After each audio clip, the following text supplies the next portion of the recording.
A couple of questions that I have about worldwide CO2 emissions. What percentage of the world's CO2 emissions from a human source come from the United States? Do you have any idea?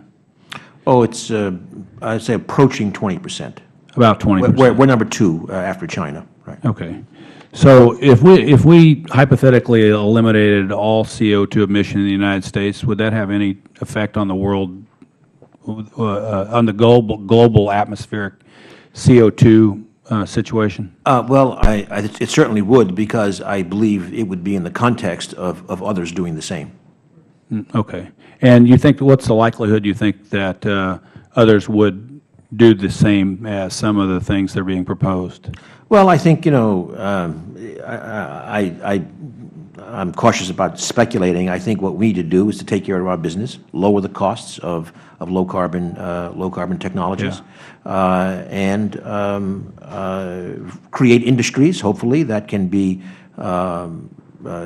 profitable in selling to the world as the world goes to low carbon. So I think we have plenty of incentives, but clearly, in the end, we need to bring along all the major emitters.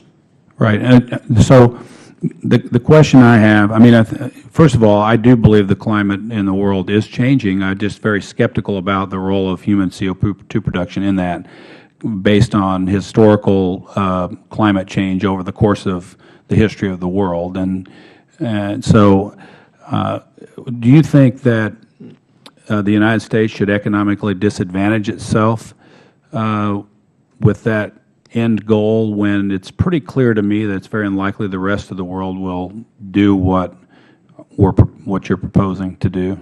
I think we should advantage ourselves, and then we may have a discussion about what it means to advantage ourselves today, 10 years from now, 30 years from now. The energy scene, no matter what the drivers are, is not going to look the same as it does today. And I think we need to have a robust. Now that's your opinion, or do you have, how do you know that? That's my opinion. That's your opinion. Okay. And I would say, sir, if I may, that I think when we look back in time, 10 years, 20 years, we're always amazed at how the world looks so different. But when we look forward, we tend to think it's going to look just the same. Yeah. Can I talk about Germany right now? What's Germany doing with their energy production? What's the currently, I mean, what are they doing, for example? Do you have any idea? Germany has, of course, one thing is they are phasing out their nuclear power. Right, which is what you're proposing that we use as a different source in the United States. So why are they phasing that out? In my view, it's their decision. And what are they phasing in? The issue is what they phase in, exactly. Yeah, they're phasing in coal-fired power plants. And right is now, that true or not true? There's some additional coal and a lot of additional gas. Okay. Yeah. Do you know? I'm sorry, and wind also. Yeah, I understand. Yeah. Do you know? You have any idea where venture capital is going when it comes to renewable energy sources? Do you know private investment, venture capital? Because what they're doing as it relates to wind and solar right now. Do you have any idea? Well, I think it's come down a bit from the peak, but it's still a pretty large. And why would that? Why would private sector venture capital be leaving renewables? And I'm not saying I'm against renewables, because I'm for everything. Okay. Well, but why would that be? Well, I don't know in detail. I mean, certainly one of the issues has been the large uncertainties in the wind case around the tax credit. You would have to, you may or may not agree that it's because that at this point in our history, they're not economically viable and without the massive federal government infusion of cash into those industries. Is that true or not true?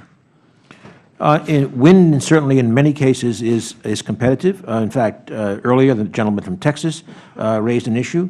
Well, just recently, our site, DOE site Pantex, signed a fixed power purchase agreement with Siemens from a wind farm, and they are saving $30 million. Okay, my point is, wind is competitive. I think that from an R&D standpoint, I would probably you and I would probably agree that continued R&D in these areas is critically important going forward. The question is are we getting ahead of ourselves by at this point, without R&D showing that these are economically viable, getting ahead of ourselves. Essentially, when venture capital is leaving those areas of our economy, should the Federal Government, other than R&D in those areas, continue to put this kind of money into those when it's clear that the private sector and venture capital are leaving them because they're not economically viable? That's the bottom line.